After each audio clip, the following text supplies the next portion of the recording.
Love doesn't bring fortune, naive girl. The desert dust rose in golden cloud with fury. Amira stood in the middle of the market, tremors and dirt.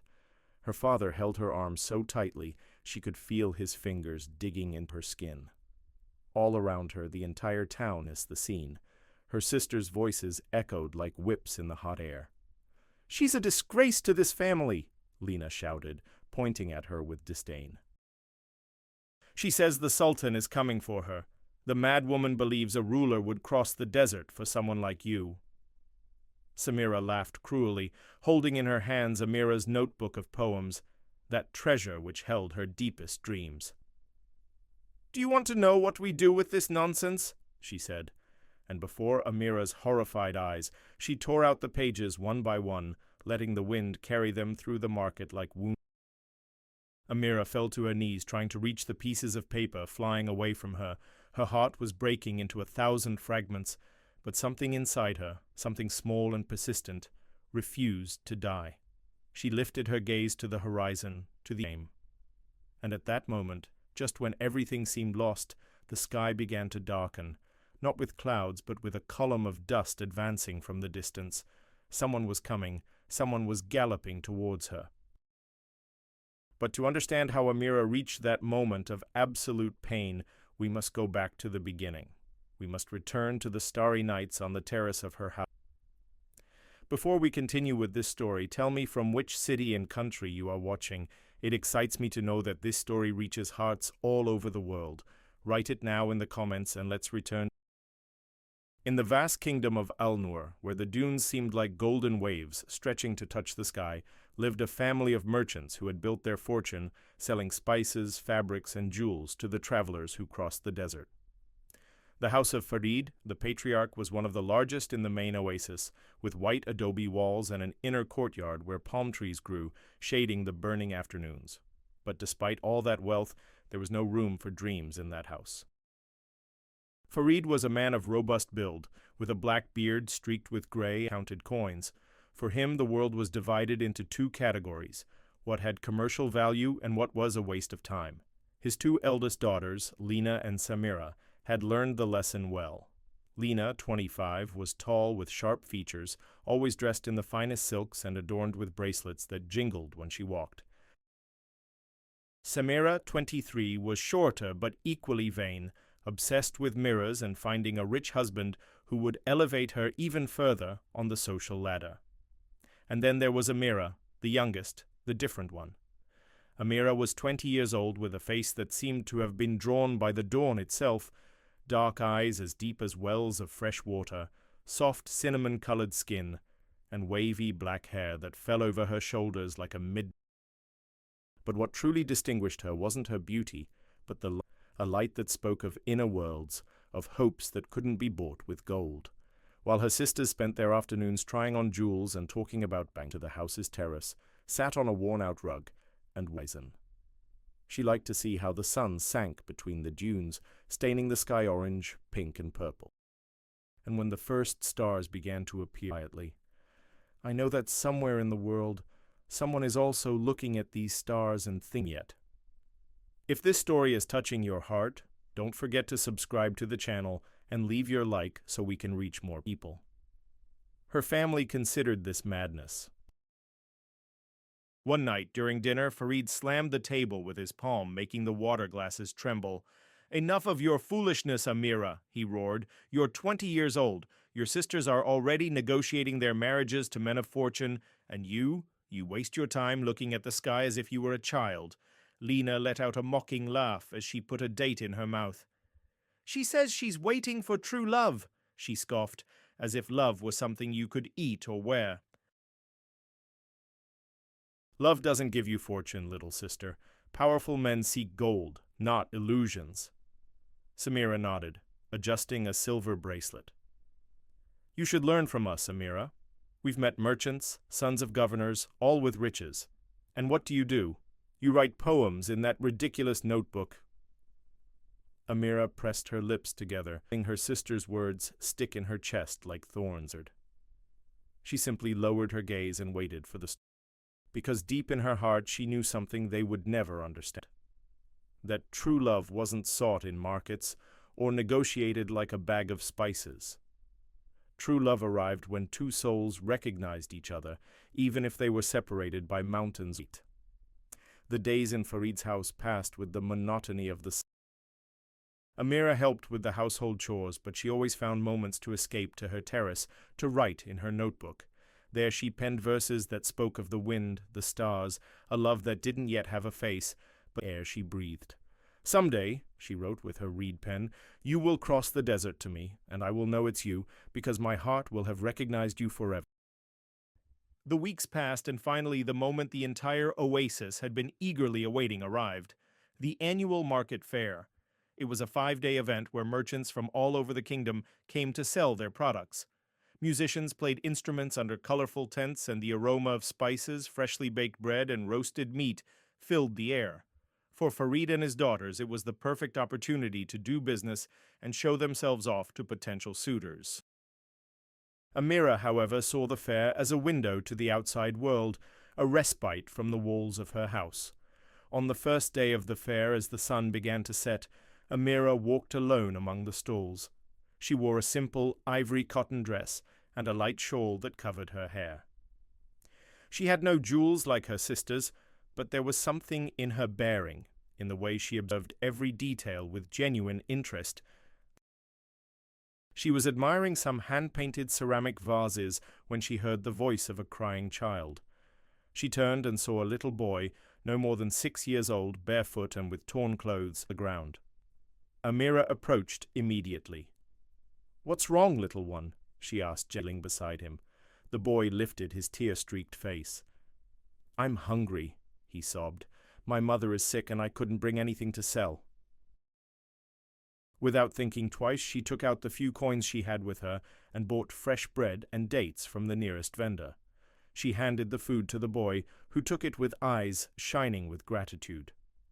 "Eat in peace," Amira said, stroking his hair, "and take something to your mother." At that moment she felt a presence beside her. She turned and saw a man standing, observing her. He wasn't tall, but he had a firm, confident posture. He wore simple clothes, a sandy-colored linen tunic and a dark turban that hid part of his face, but what most caught Amira's attention were his eyes. They were deep, of an intense brown color, and in them was a mixture of wisdom and sadness, as if they had seen both the splendor and the suffering of the world.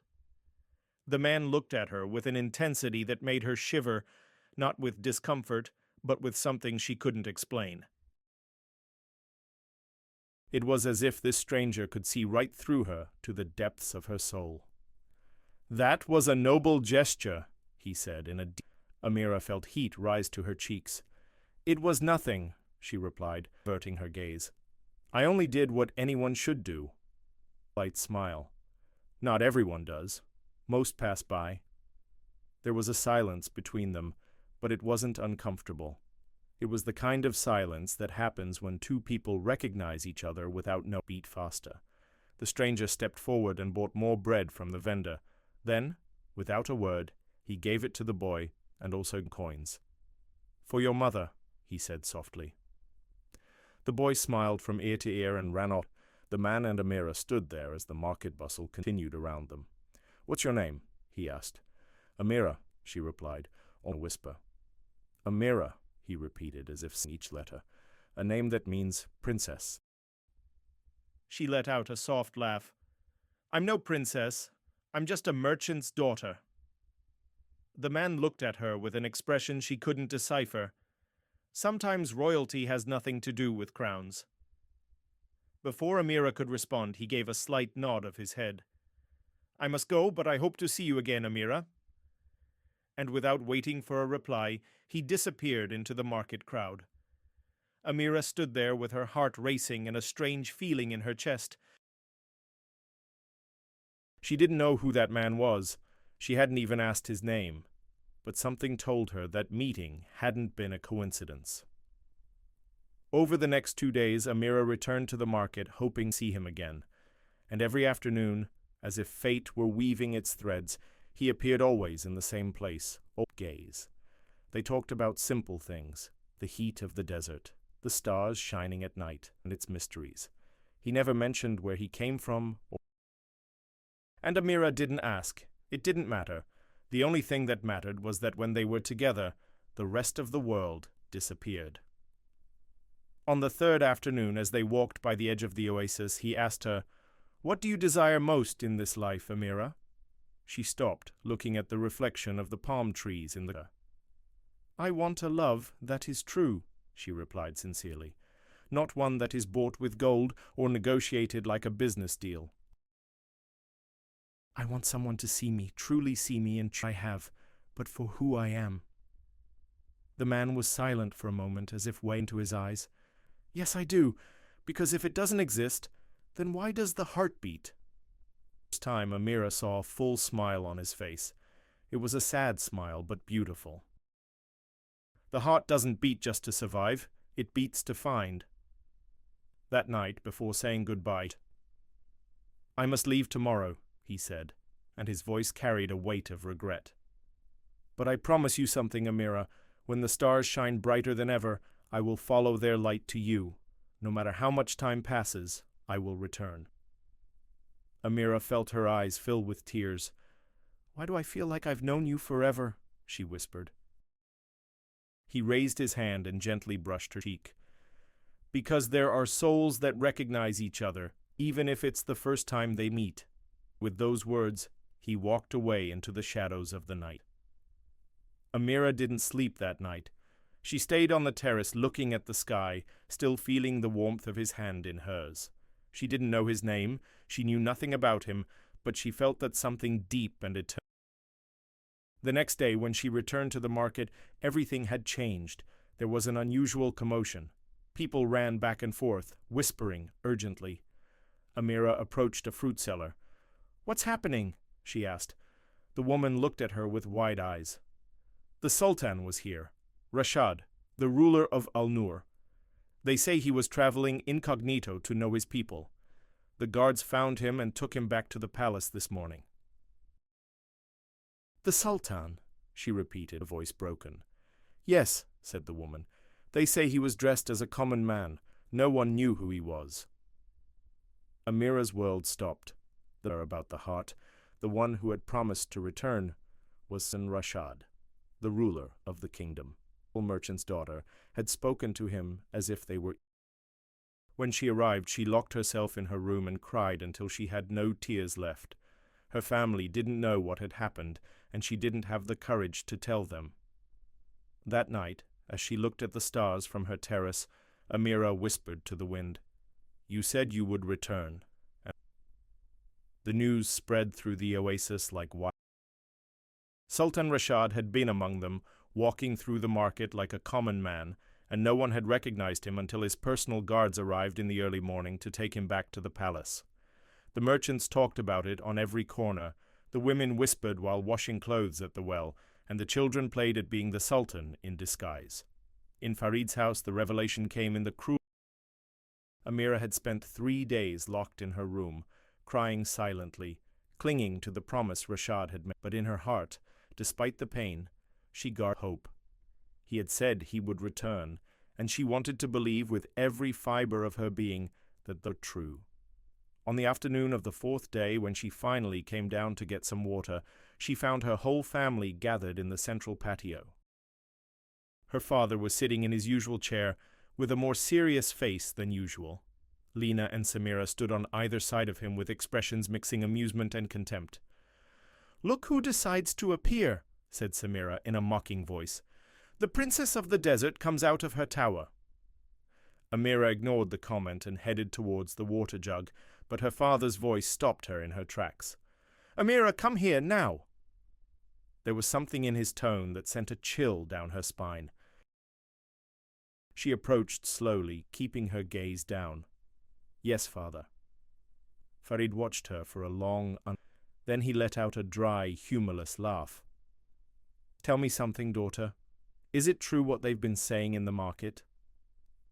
"That you spent 3 days talking to." Lena stepped forward with a malicious smile. "And not just any stranger, father. It turns out it was Sultan Rashad, the ruler of all Al-Nur. Isn't it wonderful? Our little sister spent 3 days with the Sultan and didn't tell us anything." The sarcasm in her voice was like poison.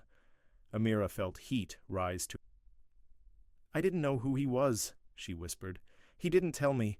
We just talked. It was... "What?" interrupted Samira. "Romantic? Magical? Let me guess, Amira. He told you pretty things. Did he promise you something?" Tears began to form in Amira's eyes, but she held them back with all her strength. "He promised me he would return," she said, her voice trembling. "He said that when the stars shone brightly, he would find me." When he was in front of Amira, he looked her up and down as if she were a stranger. "The Sultan promised you he would return," belief. "Sultan Rashad, the most powerful man in the kingdom, the one who has the daughters of nobles and governors begging for his attention, promised you he would return?" "Yes," Amira replied, lifting her chin with dignity. "He promised me." What happened next broke her more than. Her father began to laugh, a deep guttural laugh that echoed off the patio walls, and then Lena joined in, and then Samira, until the three voices blended into a symphony of mockery that penetrated the deepest part of Amira's soul. "You're crazy!" shouted Farid between laughs. "A delusional madwoman! Do you really believe the Sultan? The Sultan Saudi would notice you? You're a merchant's daughter. You have no title, no important dowry. You have nothing to offer a man like that." Lena approached, wiping tears of laughter. Poor little Amira, so lost in her fantasies she can no longer distinguish reality. The Sultan was probably bored and used you for entertainment. Did you really think there was something more? Samira shook her head, feigning compassion. "Sister, you have to wake up. Men like the Sultan don't fall in love with women like us. They have harems full of the most beautiful women in the kingdom. Why would he choose a graceless dreamer like the dagger?" Amira felt her heart shattering, but she stood firm. "You weren't there," she said, her voice trembling but determined. "You didn't see how he looked at me. You didn't hear what he said to me. It was real. What we felt was real." Farid stopped laughing abruptly. His face turned red with fury.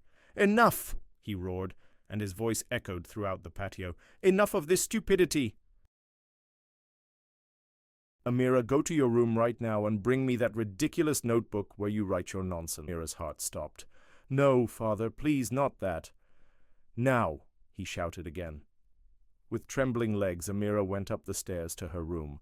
Her notebook was hidden under her pillow, that treasure of yellowed pages where she had poured all her dreams, all her hopes, every thought about the love that would one day. She took it in her hands, stroking the worn leather cover, and for a moment she considered fleeing. But where? When she came down and handed the notebook to her father, she knew she had made a mistake. Farid opened it and began to read aloud in a cruel, mocking tone. "Someday you will cross the desert to me, and I will know it's you, because my heart will have recognized you forever." He lifted his gaze to Amira. "This is what you've been writing? Poems about an imaginary love?" Lena snatched the notebook from his hands and began to flip through the pages, reading random fragments. "Your name is whispered by the wind, although I still don't know how it sounds." "Oh, for the love of the desert, this is pathetic." Samira took her turn, looking for the most embarrassing page she could find. "Listen to this. When I find you, I won't need words. It will be enough to look into your eyes to know I have come home." She took pity. "Come home, sister? This isn't poetry. It's the fantasy of a girl who never grew up. Aspiration. Please give it back to me. It's mine. It's the only thing I have." Farid slammed the notebook shut and held it up. "The only thing you have? Well then, it's time you learned to value what really matters in this life. Gold, status, family, reputation. Not these fantasies that have made you the laughingstock of the oasis." And without warning, he began to tear out the pages, one by one, with deliberate, cruel movements. The sound of tearing paper was like bones breaking. Amira screamed and lunged forward, trying to stop him, but Lena and Samira held her back. let me go, please, she sobbed, struggling. Father, no, please, no. But Farid didn't stop until the notebook was reduced on the floor. Then, with an impassive face of the pieces of paper, clutching them to her chest as if she could rebuild them, tears fell on the ink, blurring the words she had written with so. Starting tomorrow, Farid continued in a cold voice, you will work in the workshop from dawn until nightfall. No terraces, no looking at the sky, no dreaming. It's time you became a useful woman. That night, Amira couldn't sleep. She sat on the floor of her room, surrounded by the fragments of her notebook, trying to glue the pages together with her own tears. It was broken. Everything was broken. The days that followed were a slow torture. Amira got up before dawn and went down to the workshop, where she spent hours spinning wool, sewing fabrics, and packing spices, and books were now rough and full of small cuts. Her father watched her constantly, making sure she didn't have a moment's rest. Lina and Samira took every opportunity to sink the knife deeper. "How's your Sultan, Amira?" Lina would ask as she... "Has he crossed the desert to look for you yet?" "Maybe he got lost on the way," Samira would giggle. "Or maybe he never existed anywhere but in your imagination." Amira gritted her teeth and continued working in silence. But every night, when they finally let her go up to her room, she would crawl to the small window facing. She couldn't go to the terrace, her father had forbidden it, but from that window she could see the stars, even if only for a few minutes before exhaustion overcame her. "Where are you?" she would whisper to the wind. "You said you would return. Where are you?" 2 weeks passed, then 3. The oasis returned to its normal routine, and the Sultan's name ceased to be a conversation. Life went on as always, but for Amira, each day was darker than the last. One afternoon, while working alone in the workshop, she heard voices in the patio. She recognized her father's voice talking to someone. Curious, she peeked through the half-open door and saw an older man, probably in his 50s, dressed in expensive clothes. He had a prominent belly and a gray beard that reached his chest. "It's a good age to marry," the man was saying. 20 years old, still young, but not so young as to be inexperienced in household tasks. Amira's stomach churned. They were talking about her.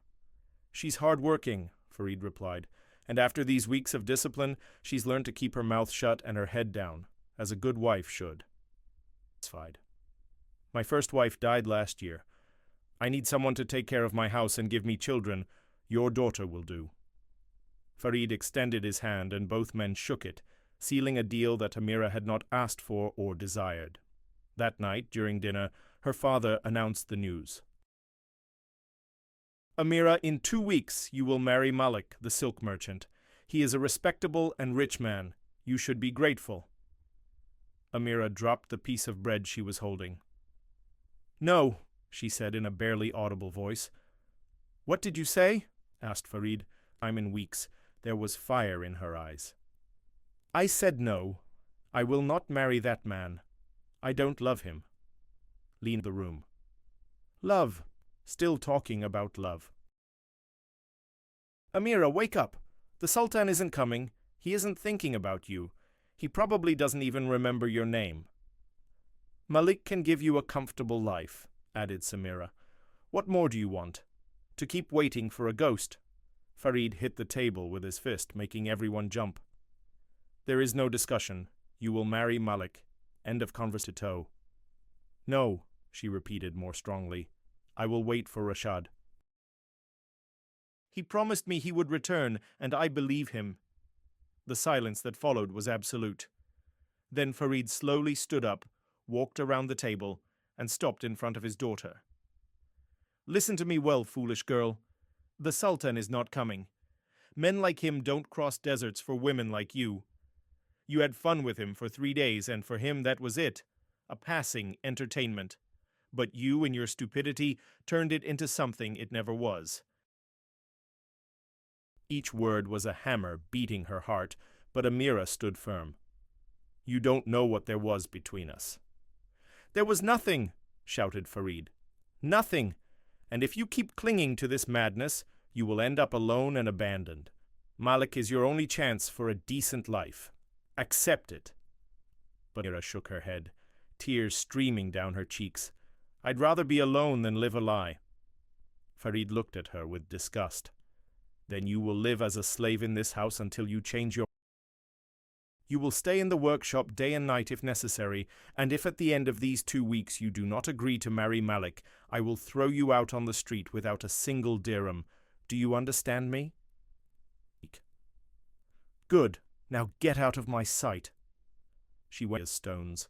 She collapsed on the floor by the window and cried until she had no more tears. Her father kept his threat and made her... They barely gave her food, just enough to keep her on her feet. Her sisters passed by her in new dresses and shining jewels, constantly reminding her of her place. The Sultan is in his palace, Lena would say, surrounded by the most beautiful women in the kingdom. Do you really think he's thinking of you? They say he's already considering marriage with the daughter of the northern governor, Samira would add. A real princess, Amira, not a poor dreamer like you. But every night, no matter how tired she was, no matter how much her body ached, Amira would drag herself to the window and look east. The wind blew from that direction, bringing sand and the scent of the distant desert. If you've ever been mocked for your dreams, leave your like on this video and tell me in the comments where you're watching from, please. If what we felt was real, she whispered to the sky, give me a sign, anything. I just need to know I'm not crazy. The entire town had begun to see her differently. When she went to the market to buy provisions, she heard the murmurs as she passed. That's the one who says the Sultan loves her. Poor thing, she's lost her mind. My mother says she spent too much time in the sun. It burned her brain. Every comment was like a nail in her coffin.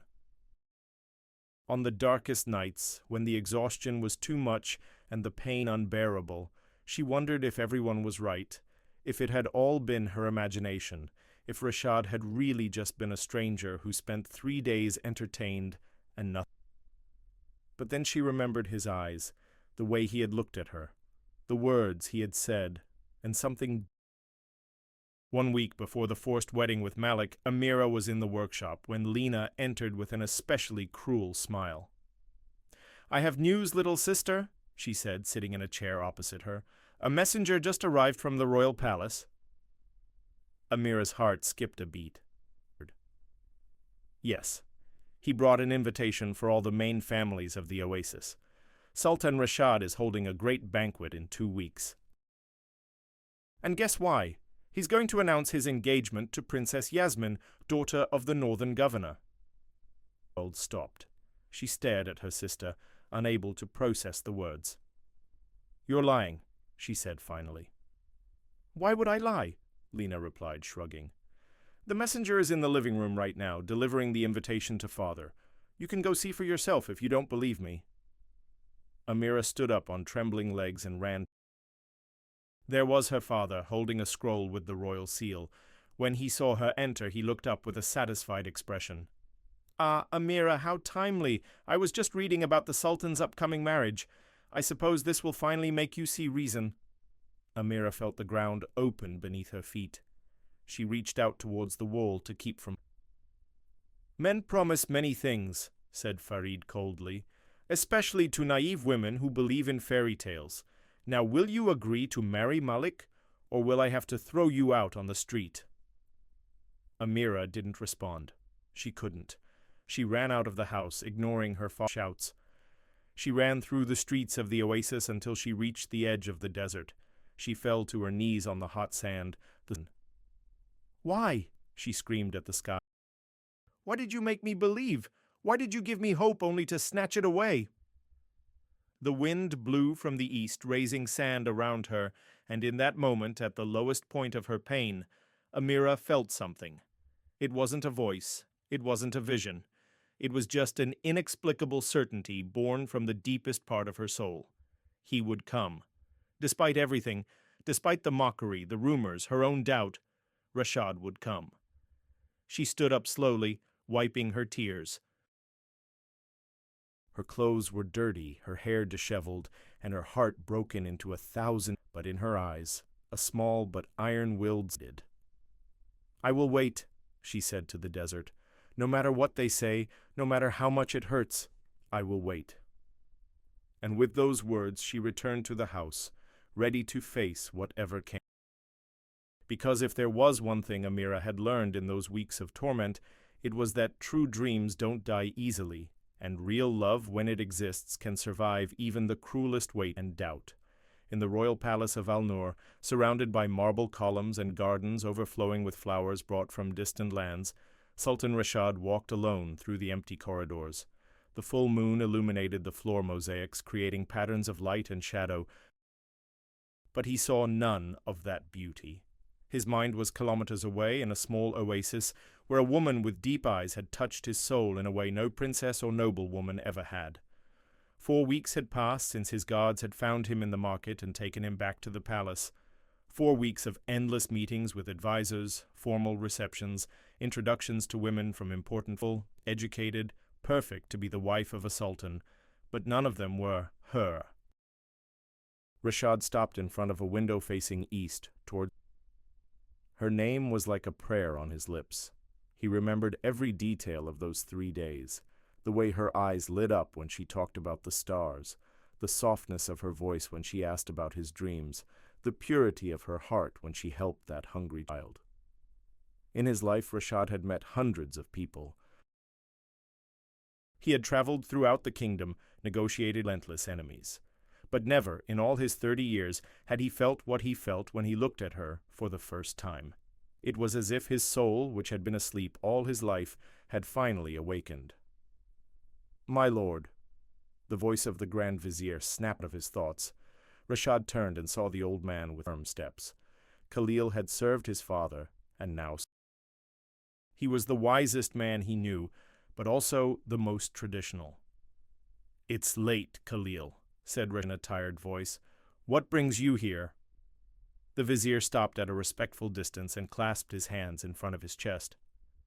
"The same concern that has brought me here every night for the past 4 weeks, my lord. Your future, the future of the kingdom." Rashad sighed. "We've already talked about this." "And we will keep talking until you see reason," Khalil replied firmly. "Tomorrow Princess Yasmin from the north arrives. Her father, Governor Tarek, has traveled for 3 days to formally present her to you. It is an important alliance, my lord, one that would strengthen our borders and ensure peace." "I don't love Princess Yasmin," said back to the window. "I don't even know her." "Love comes with time," insisted Khalil. "Your father didn't love your mother at first either, but they built a respectable marriage and gave him a strong heir," clenched his fists. "I don't want a respectable marriage, Khalil. I want—" He stopped because saying out loud what he really wanted seemed crazy even to him, but the vizier knew his sultan too well. "You want the girl from the oasis," Khalil finished softly, "the merchant's daughter." Silence stretched between them like an invisible barrier. Finally, Rashad spoke. "Her name is Amira." "My lord," said Khalil, approaching, "I understand that those 3 days were special for you, but you must understand your position. You are not a common man, you are the Sultan of Al-Nur. Your marriage is not just a matter of the heart, but of state. The noble families expect you to marry one of their own. The people expect a queen of appropriate lineage." "And what about what I expect?" asked Rashad, turning towards him with intense eyes. "Does my happiness not matter?" "Your personal happiness is less important than the stability of the kingdom," Khalil replied. "I'm sorry, my lord, but that is the truth you must accept. Kings do not have the luxury of choosing with their hearts." Rashad stared at the old man for a long moment, a determination Khalil hadn't seen before. "Then perhaps I should not be king." The hailed. "My lord, you cannot speak like that. Your father entrusted the kingdom to you. Your people depend on you." "And I can serve them better by being a whole man," Rashad said firmly. "Khalil, all my life I have done the right thing. I have studied laws, learned military strategy, ruled with justice. I have sacrificed my desires for the good of the kingdom time and time again. But this is different. Amira is not just a passing whim. She is the truth I've been searching for all my life without knowing it. My lord, please. I have made my decision, interrupted Rashad. Tomorrow before Princess Yasmira, and if she still waits for me, if she still feels what I feel, I will ask her to be my wife. Horrified. Are you serious? You would reject the daughter of a governor for a merchant with no title? I do not reject her for a merchant, said Rashad. I choose her for the woman I love. And if that causes political problems, then we will face them. But I will not live the rest of my life wondering what would have happened if I had had the courage to follow my heart. The vizier tried to argue more, but he saw in his sultan's eyes an unbreakable determination. With a defeated sigh, he bowed. As you wish, my lord. But may the gods protect you, because what you are about to do will change. When Khalil left, Rashad looked out the window again toward the desert awaited him. 3 days of travel under the relentless sun, 3 days to reach her, to fulfill the promise he had made under the stars. Wait for me, Amira. He wore traveler's clothes. He didn't wear his crown or his royal jewel himself from the sun, and a bag with provisions. He went down to the stables where his fastest horse was night. The head stableman, a man named Omar, who had known Rashad since he was a boy, looked at him with worry. Where are you going, my lord? The guards say you haven't informed them of any trip. Because they are not coming with me, Rashad replied. This journey I make alone. Alone? Omar repeated, incredulous. My lord, the desert is dangerous. There are bandits, sandstorms. I know, interrupted Rashad with a smile, but there are things a man must do alone, Omar. This is one of them. Without waiting for more questions, he mounted his horse and left the palace before anyone could stop him. The sun was just beginning to show over the dunes when he left behind his home and entered the vast ocean of sand, stretched. The first day was the most difficult. The sun beat down mercilessly, turning the air into an oven that made it hard to breathe. The sand seemed endless, a succession of dunes rising and falling like frozen waves in time. Rashad drank water in moderation, knowing he had to make it last 3 days. His horse moved with a firm but steady pace, and he clung to the memory of dark hours. At night, when the suffocating heat gave way to a biting cold, Rashad camped under the stars, lit a small fire, and wrapped himself in his blanket, looking at the sky that Amira much. The stars shone with an impossible intensity, as if they were diamonds thrown on the sky. Are you out there wondering why I haven't kept my promise? The wind was his only answer. The second day was worse. A sandstorm rose at noon, forcing him to stop and cover himself completely to avoid being blinded by the flying grains. For hours he was motionless, protecting his horse and waiting for the desert's fury to pass. When it finally ceased, the sun was already setting and he had lost precious time. But Rashad didn't stop. He continued on under the moonlight, guided by differently. Every constellation was a story.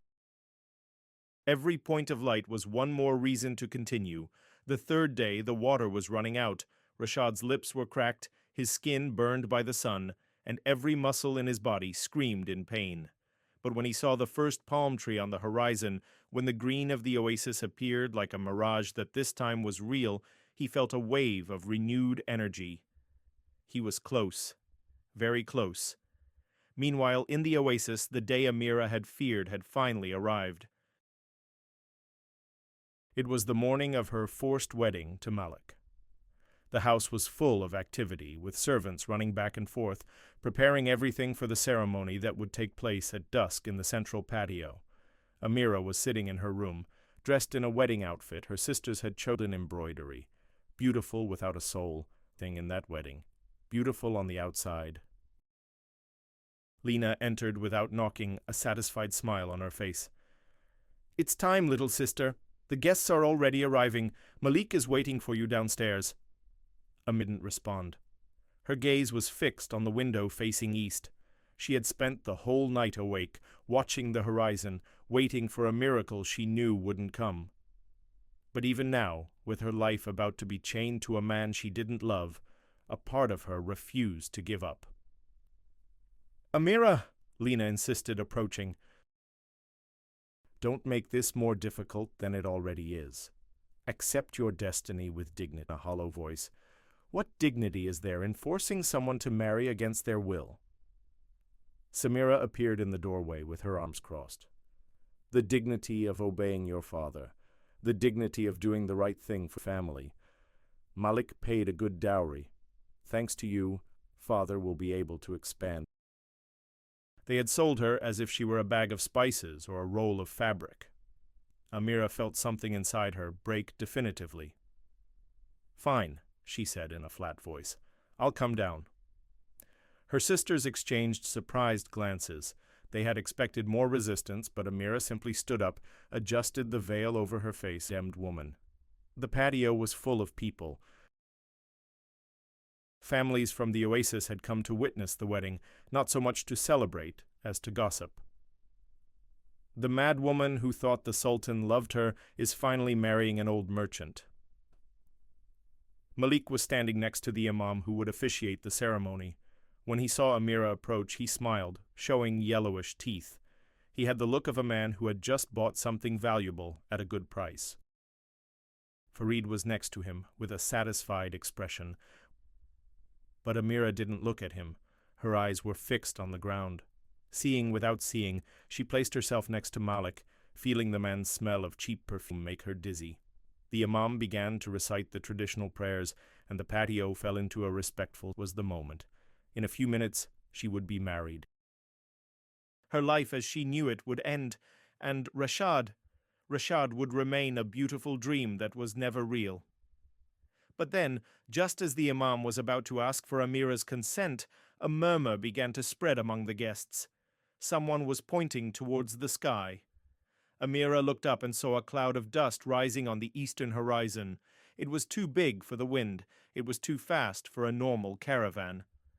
"What is that?" someone asked. "Riders," answered another. "Many riders." The murmur became alarmed voices. The ceremony stopped. Everyone looked towards the approaching dust cloud. And then, when they were close enough, someone shouted, "It's the golden flag! The Sultan's flag!" Panic seized the patio. People began to run back and forth, trying to get a better look to understand what was happening. Farid paled. She thought it would leap out of her chest. The riders entered the oasis at a full gallop, raising sand and making side. They were 10 royal guards in shining armor, but at the front, on a black horse, was a man dressed clothes. He was covered in dust, his face sunburned, but when he dismounted and removed his turbans, "It's the Sultan," someone whispered. The silence that fell over the oasis. The Sultan walked towards the center of the patio, his eyes scanning the crowd, until they stopped on a figure dressed in red. Even with the veil covering her face, he recognized her immediately. "Where is the woman who spoke to me of love without knowing my name?" he asked in a loud, clear voice that resonated in every corner of the room. Rashad took a step forward, and another removed her veil, revealing a face bathed in tears. He whispered, almost not believing she was real. Smiled, and it was the most beautiful smile she had ever seen. "I told you I would return when the stars shone brightest, and here I am. I crossed 3 days of desert, Amira, 3 days guided only by the memory of your gaze, because there is no palace, no crown, nothing in this world worth more than the truth." Tears ran freely down Amira's face. Now she couldn't speak, she couldn't move, she could only look at him. This man who had traversed the hell of the desert to keep a promise. Malik stepped forward, indignant. "One moment. This woman is about to marry me. I already paid the dowry." Rashad turned to him with eyes cold as steel. "I will return to you double what you paid, triple if you wish. But this woman will not marry you today, nor ever." Farid came forward, falling to his knees. "My lord, I didn't know. If I had known you—" "Silence," ordered Rashad. "I did not come here to negotiate with greedy fathers or argue with offended merchants. I came for her, only for her." He turned back to Amira and extended his hand. Amira, daughter of Farid, I ask you a question in front of all these witnesses. Desert with me? Would you leave behind everything you know to? Would you accept me not as your sultan, but as the man who loves you more? Amira looked at that outstretched hand at her family, her father on the ground, her sisters with their mouths open, Malik, furious but powerless. And finally she looked at Rashad, this man who had turned her most impossible dream into reality. I would cross 1,000 deserts with you, she said. The cry of joy that came from Rashad's through the oasis. He lifted her in his arms and spun her town watched, stunned by the most incredible scene they had ever witnessed. The Sultan of Al-Nur had crossed the desert for love, and the woman everyone called crazy had been right. Rashad carried Amira in his arms with an ease that contrasted with the 3 days of desert. Adrenaline coursed through his veins, fueled by love and victory over all the forces that had tried to keep apart. He carried her towards his black horse while the entire town watched in silence, still processing what they had just witnessed. He lowered her carefully, not letting go of her hand. Amira turned towards her family. Farid was still on his knees, his face pale and his eyes wide open. Lena and Samira were holding each other, trembling. Malik had disappeared into the crowd, too humiliated to stay. Amira walked towards her father, and for a moment everyone thought she would forgive him, that she would extend her hand and lift him from the ground. But instead, she knelt in front of him to be at his height. Her eyes, which had cried so many tears of pain, now shone with absolute clarity. Bitterness. I spent 20 years in your house believing. You made me feel that my dreams were a sickness, that my heart was a weakness. Doomed him. Dreams are not nonsense, Amira continued. Dreams are signs. They are the way the soul tells us which way we should walk, and if I had let you convince me to abandon mine, if I had agreed to marry Malik, I would have lost this. I would have lost the truth. She stood up and looked at her sisters. And you, she said, addressing Lena and Samira, I hope that one day you find something worth more than gold, something that makes you feel truly alive, because all the money in the world cannot buy what I have at this moment. Lena began to cry, not from sadness, but from a complex emotion mixing regret and envy. Samira lowered her head, unable to meet her younger sister's gaze. Amira returned to Rashad, who waited for her with a smile full of admiration. He took her hand and guided her towards his horse. Before helping her mount, he turned to the gathered crowd.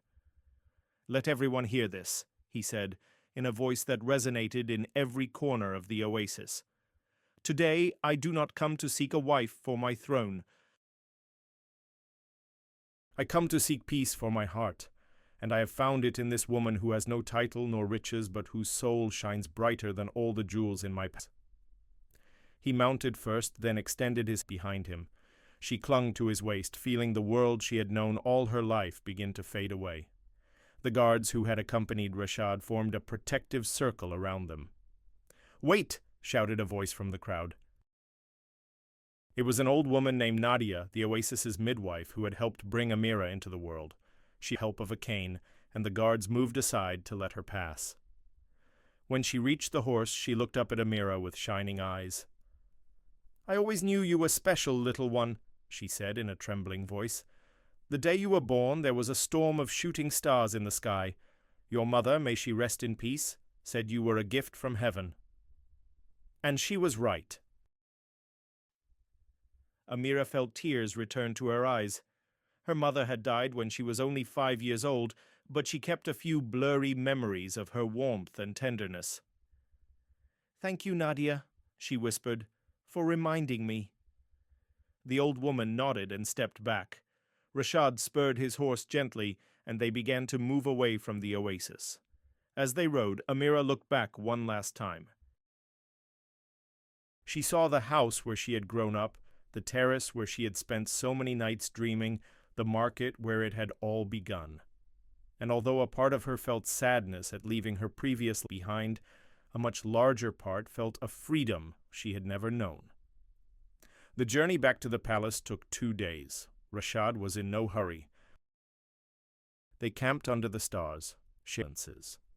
Amira discovered that Rashad loved poetry as much as she did, that he had lost his mother when he was young. "Do you ever regret being Sultan, Amira?" Rashad was silent for a moment, considering the question. "Before I met you, sometimes yes. I felt that my life didn't belong to me, that every decision, every step was dictated by duty and tradition. Now I know why I was placed in this position, not just to rule, but to show that even a sultan can choose with his heart." Amira snuggled against his chest, listening to the steady beat of his confessed. "Your world is so different from mine. What if I don't fit in? What if the court rejects me?" Rashida. "Then we will face that rejection together. Amira, I didn't choose you because you fit into my world. I chose you to help me create a new one where love is more important than lineage." When they finally arrived at the palace, the news of their arrival had preceded. The vizier Khalil was waiting at the main entrance, accompanied of nobles. Their faces showed a mixture of confusion, disapproval, and curiosity. Rashad dismounted and helped Amira down. She was covered in travel dust. Her red wedding dress was now stained and torn in some places, compared to the marble columns and perfect gardens of the out of place. But then she felt Rashad's hand squeezing hers, and she remembered why she was there. "My lord," Khalil began in a tense voice, "Governor Tariq and his daughter, Princess Yasmin, departed 2 days ago, deeply offended. They have threatened to break the Northern Trade Alliance." "Then we will negotiate a new one," Rashad replied without flinching, "one that doesn't require me to sacrifice my happiness." A nobleman with a gray beard stepped forward, looking. "This is the woman for whom you rejected a princess, a merchant with no education or court manners." Before Rashad could respond, Amira spoke. Her voice was soft but firm, with no trace of apology. "It's true I wasn't raised in palaces or educated in the customs of the court. I know nothing of politics or state strategies, but I know of something no title can teach. I knew love. And if that is not enough for you, then perhaps it never." The silence that followed was absolute. The nobles exchanged uncomfortable glances. Khalil coughed, clearly impressed despite himself. "The Sultan has made his decision," he said finally, "and as loyal subjects, we must respect it." He didn't sound entirely convinced, but it was a start. The following days were a whirlwind. Amira was taken to the royal quarters. Maids bathed her, dressed her in fine silks, and taught her the basic customs of the court. But Rashad had given specific orders. Amira was to be herself. They didn't want to turn her into a copy of the noble ladies. They wanted her to keep that special light that made her unique. The wedding was celebrated a week later in the most beautiful garden of the palace. It was an intimate ceremony with only the necessary witnesses. There was no usual display of nobles and foreign dignitaries. Instead, Rashad invited common people from the kingdom, artisans, merchants, farmers, people who would understand the true meaning of what they were witnessing. Amira walked towards Rashad, dressed in a simple but elegant white dress with wild desert flowers woven into her hair. She wore no elaborate jewels, just a silver necklace Rashad had given her, with a crescent moon hanging from the center. When the imam asked them to pronounce their vows, "Amira, before the witnesses here present and under the sky you love so much, I swear I will be your refuge in the storm and your companion in calm. I swear I will never let the weight of my crown crush the spirit, and I swear that every day of my life I will show you that crossing that desert was..." Amira had tears streaming down her cheeks when it was her turn. "Rashad, all my life I dreamed of this moment without knowing it was you I was waiting for. I swear I will be your truth when everyone else tells you comfortable lies. I swear I will love not only the Sultan, but the man who hides behind the crown, and I swear that wherever you are, there my heart will be, because..." The following months were of adjustment and change. The court slowly began to accept Amira, especially when they saw how she positively influenced Rashad's decisions. She suggested creating schools in the oases. She proposed markets where poor artisans could sell their products without paying. She opened the palace doors once a month so any citizen could come and speak directly with their sultan. The noble ladies, who had initially despised her, began to look at her with respect when they discovered that Amira wasn't interested in competing with them for status. Instead, she listened to them, learned from them. Soon they called her not by formal titles, but simply. A year after their wedding, while Amira was in the garden writing in a new notebook Rashad had given her, a messenger arrived from the oasis where she had grown up. He brought news of her family. Farid had fallen gravely ill. On his deathbed, he had asked for forgiveness for how he had treated his daughter. Lena had married a merchant who turned out to be cruel and now lived regretting having valued money over kindness. Samira had rejected 3 marriage proposals, seeking something deeper than simply gold. Amira read the news with mixed emotions. Part of her still hurt for all she had suffered, but another part, the part that had learned what truly mattered, felt compassion. "Do you want to go see them?" asked Rashad. Amira considered the question for a long time. "Yes," she said finally, "but not to claim anything from them. To show them that forgiveness is also part of truth." They traveled back to the oasis, this time with a full entourage and gifts for the people. When Amira entered her father's house, she found an aged man, very different from the tyrant who had tormented her. "Amira," Farid whispered in a weak voice, "forgive me. I was so blinded by gold that I didn't see the treasure I had right in front of me." "I forgive you, father." "Not for you, but for me, because holding on to poison poisons the heart, and my heart is now too full of light to leave pride." They were the only sincere tears I've seen him shed. During that visit, Rashad made a decision. He called the most skilled architects in the kingdom and gave them a special task: to build a fountain on the exact spot where he and Amira had first met. The construction took 6 months. When it was finally finished, it was a masterpiece. The fountain was shaped like a crescent moon, a symbol of love that grows in the darkness before becoming full.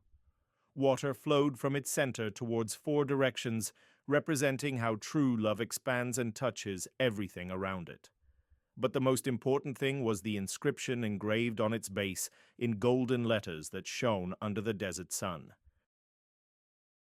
The words Rashad had personally chosen. They laughed at her dream until. On the day of the fountain's inauguration, the entire oasis gathered. Amira, now known throughout the kingdom as the Queen of the Horizon, stood next to Rashad with her hand on her belly. "The Queen of the Horizon," he had smiled. "Because you spent so many years looking at the horizon, waiting for something you couldn't see but knew existed, and when that something finally appeared, you didn't hesitate to reach for it. You taught the kingdom that the horizon is not the end of the world, but the beginning of all possibilities." Now, standing in front of the fountain, Amira spoke to the gathered people. "This fountain is not just a monument to our story," she said in a clear voice. "It is a reminder for all of you. For every girl who dreams of something that seems impossible, for every boy who feels he doesn't fit the mold others have prepared for him, for every heart that beats seeking a crowd." She saw hope, tears, smiles. "True love knows no deserts," she continued. "It doesn't understand distances or differences. It doesn't stop at mockery, nor does it surrender to pain. It's truth. There will always be a path. Even if that path crosses 3 days of burning sand, even if that path defies an entire kingdom." The crowd erupted in applause. Rashad hugged her, whispering words in her ear that only she could hear. "You are the wisest woman I have ever known." "And you are the bravest man," she replied, "because you were brave when it mattered most. When fear whispered that you should stay in your safe palace, you chose to risk everything." The years passed like pages of a beautiful book. Amira and Rashad had 3 children, 2 girls and a boy. They taught them to value kindness over wealth, truth over convenience, and love over power. The kingdom of Al-Nur prospered under their leadership, becoming a place where people of all classes could aspire to more than the destiny of birth. The fountain in the oasis became a sacred place. Young couples came to drink from its waters before marrying, believing it would bring them a love as true. Travelers stopped there to rest and read the inscription, carrying its message to far corners of the world. And it was said that when the wind blew from the east, when the stars shone with special intensity, you could hear a whisper running through the dunes, words repeated from oasis, from to generation. Love knows no deserts, because where there is heart, there will always be. Decades later, when Amira was already an old woman with silver hair, she would sit every afternoon on the palace terrace, looking towards the horizon. Rashad, whose beard was now completely white, sat beside her, holding her hand. "Did you ever regret it?" he asked one afternoon, the same question she had asked him so many years ago in the desert. Amira turned to him, and in her wrinkled eyes still shone that light that had captivated him the first time. "Not a single day," she replied. "Not a single moment, because this, us, was always the dream, and true dreams are never mistakes." When her eyes finally closed for the last time, many years later, they did so while looking at the stars. And they say that at that moment, a shooting star crossed the sky from east to west to another. Their story became a legend. It was sung at desert campfires. It was painted on palace walls. It was told to children before they slept. And every time someone mocked another's dreams, someone else would remember the story of the dreamer and the Sultan. The fountain is still there in the heart of the oasis. The water still flows after centuries, clear and fresh, and the inscription, though worn by time, can still be read if you get close enough. They laughed at her dream until the dream dreamed her, because in the end, that was the truth. Not that dreams always come true exactly as we imagine them, but that when we dream with an open heart, when we remain know is true, despite the mockery and the pain, the entire universe conspires to meet us halfway, and sometimes, only sometimes, that path crosses. Don't forget to like, share, and let us know in the comments where you're listening from. We love knowing how far our stories can reach. Gracias por llegar hasta aquí.